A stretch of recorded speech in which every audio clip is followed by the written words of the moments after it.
Good morning. We are continuing our review of the books of the Bible. We have finished the Pentateuch and Joshua, and now we get into one of my favorite books of the Bible, just because of all the action that is going on in this book, and that is the book of Judges. So we will try and get an overview of this book, see what's going on, and see how, in reality, it's maybe the saddest book of the Bible as we see all the bad things that are happening in this book. Let's begin where we have regularly with the title. The term judges is a little misleading because of how we think of that being related to judiciary matters. And the term that's used of these men and women in the book in Hebrew can be translated to govern, administer, exercise leadership. And yes, some of them do have some judicial guidance. We see that especially of Deborah. What we really see is that these men and women are deliverers and warriors. They are not so much civil deliverers as they are war deliverers, and they go to battle for everyone and lead them back to freedom. We want to have some background because the book of Joshua actually ends kind of on a positive note, and then Judges opens with absolute chaos. And so we kind of want to understand what's going on with that. God's directive was very clear: wipe out the Canaanites, all of them. You read through the Pentateuch and you read of all those nations, the Ites, the Jebusites, the Hittites, all of those groups. And he says, wash them or wipe them out, excuse me.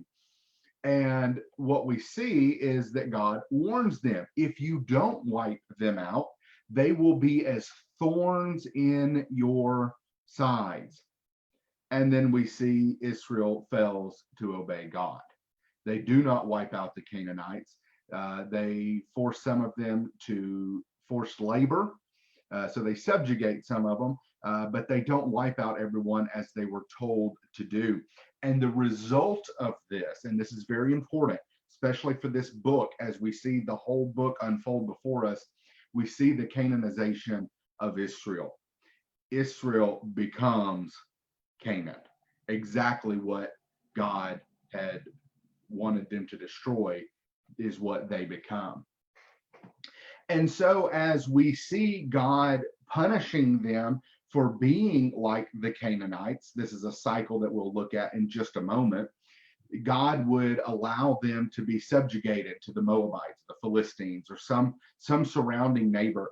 And we come to this refrain in Judges 2 at verse 6. Then the Lord raised up judges who saved them out of the hands of those who plundered them. Yet they did not listen to their judges, for they whored after other gods and bowed down to them. They soon turned aside from the way in which their fathers had walked, who had obeyed the commandments of the Lord, and they did not do so. Whenever the Lord raised up judges for them, the Lord was with them, and he saved them from the hand of their enemies all the days of the judge. For the Lord was moved to pity by their groaning because of those who afflicted and oppressed them.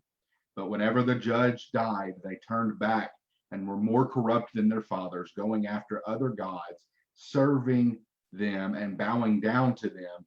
They did not drop any of their practices or their stubborn ways. And this is from Judges 2, verses 16 through 19.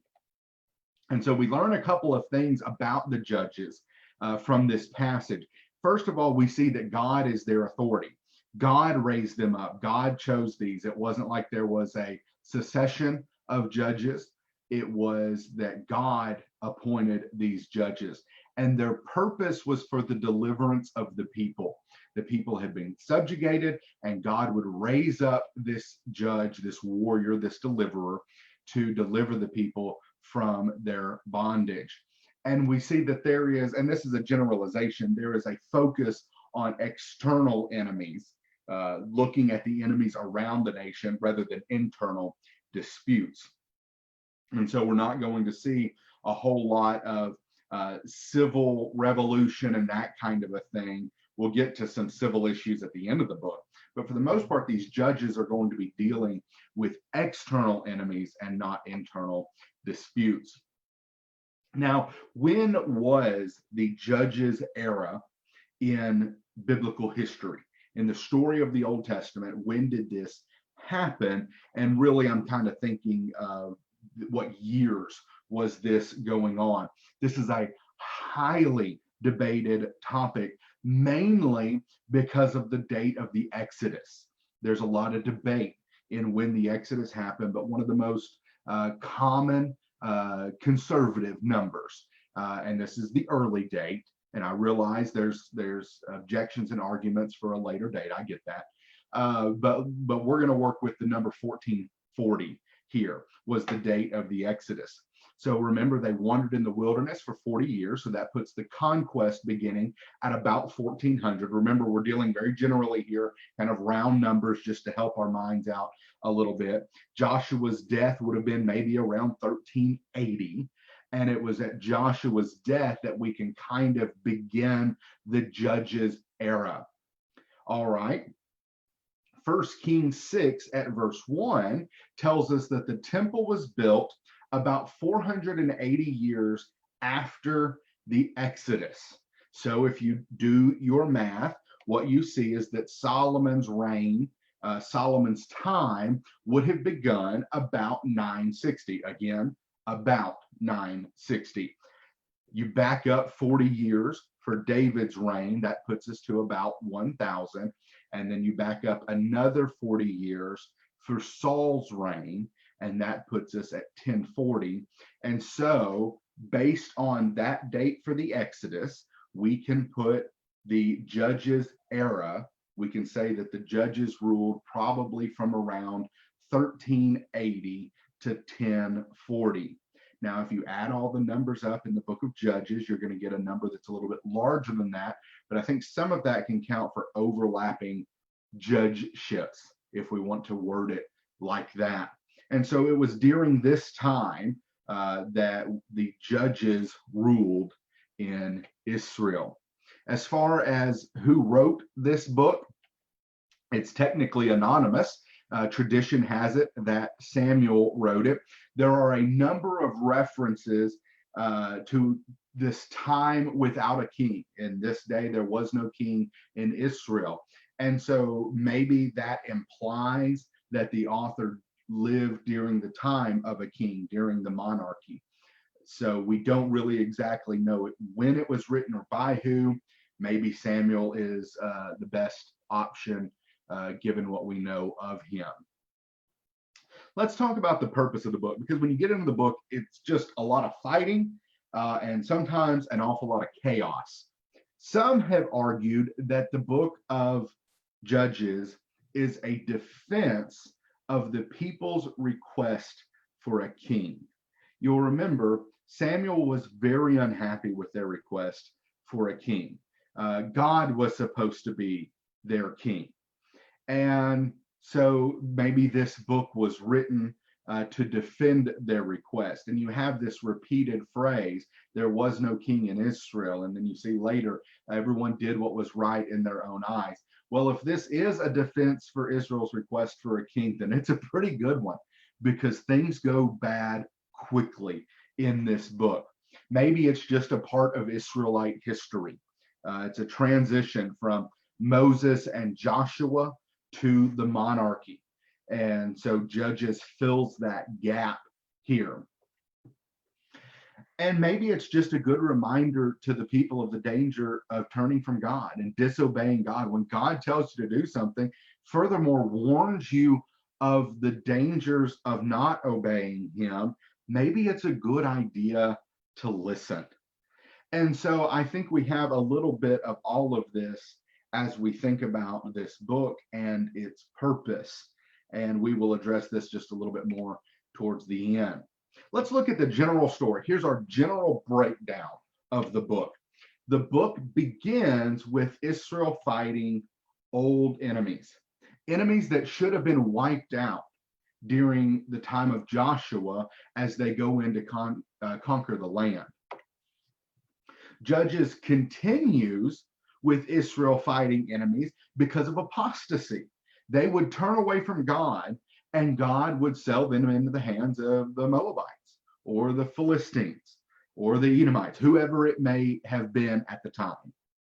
And then sadly, the book of Judges ends with Israel fighting amongst themselves. And that's really the heartbreaking aspect of this book. Just kind of something to keep in mind as you go through this book. The book is not necessarily written from a national standpoint and a chronological storytelling. It is more regional. These judges were more regional in nature, depending on who their overlord was at the time. And these stories are sporadic. There might be some overlap, not necessarily chronological. It seems that the author is kind of giving you a grand crescendo or really descent into this chaos that we see in the book. Let's look at a bigger way to look at this story. Very simply, you have the prologue, and then you have the stories involving the judges, and then you have the epilogue, and that's where all the chaos is. The prologue tells you how things have gotten bad or why they've gotten bad. We see the role of the judges, and then we see the chaos at the end.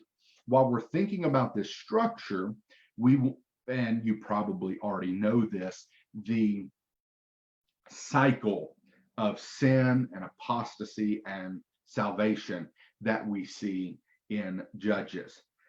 The people sinned, and God sells them into the hand of the enemy. The people make supplication. God raises up a judge. He saves the people, and the people have rest. And so you see this cycle a number of times in the book. So let's put that over to the side and look at a larger structure here. We have the prologue that we've already addressed, and then we have the judges. And what we see are 7 cycles of this sin, oppression, supplication, salvation, and rest. This happens 7 different times.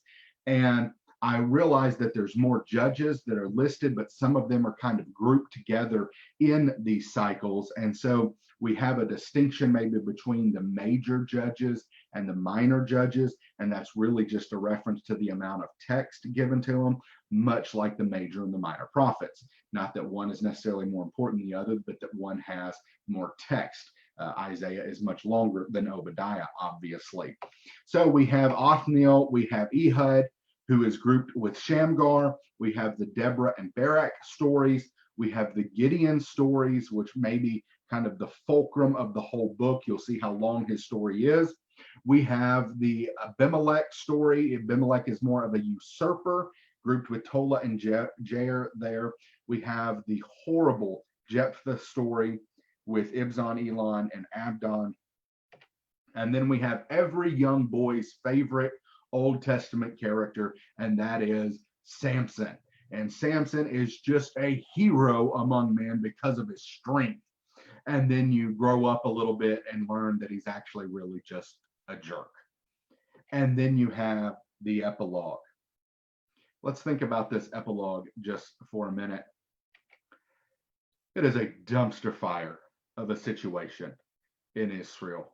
By the time you get to this, things start out fairly well. But by the time you get to Samson, the deliverer might be worse than the enemy. Samson is horrible. And then you get into these stories involving the epilogue, and it gets bad. And we see that the whole tribe of Dan goes and steals an idol from this man named Micah. They take off his Levite, and they basically begin their own religion. So that's obviously not good. We see the horrible story of the Levite and his concubine, and this story that very much mimics the story of Sodom and Gomorrah in Genesis 19, actually even down to the same number of words in the story. And I won't get into the details of this story. Let me just say this. The first time I ever heard this story was in a sermon my father was preaching, and I sat there with my jaw on the ground, surprised that this story was even in the Bible. That's how bad this story is. And it ultimately leads to the near extinction of Benjamin, the whole tribe. I think 600 are left. And what we see in these stories is that these local sins are taken to a national level. And we see this dumpster fire of a situation in Israel. That's how the book of Judges ends. And so I think what we kind of see here is that while it's an exciting book and we love the intrigue and the details and the fighting and that kind of a thing, the book is actually a great low point in Israel's history. And what we come back to is this refrain: in those days, there was no king in Israel. Everyone did what was right in his own eyes. And I want to conclude with a thought about this phrase. I don't think this phrase means that the kings to come, Saul, David, Solomon, Rehoboam, Jeroboam, and whatnot, I don't think he's saying that these kings to come would make things better. In some ways, things are going to get worse when the kings come on the scene. The people didn't need a king to sin. They could sin all by themselves.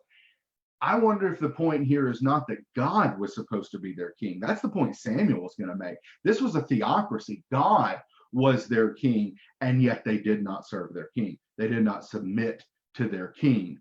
So there was no king in Israel because everyone was their own king. They just did what was right in their own eyes.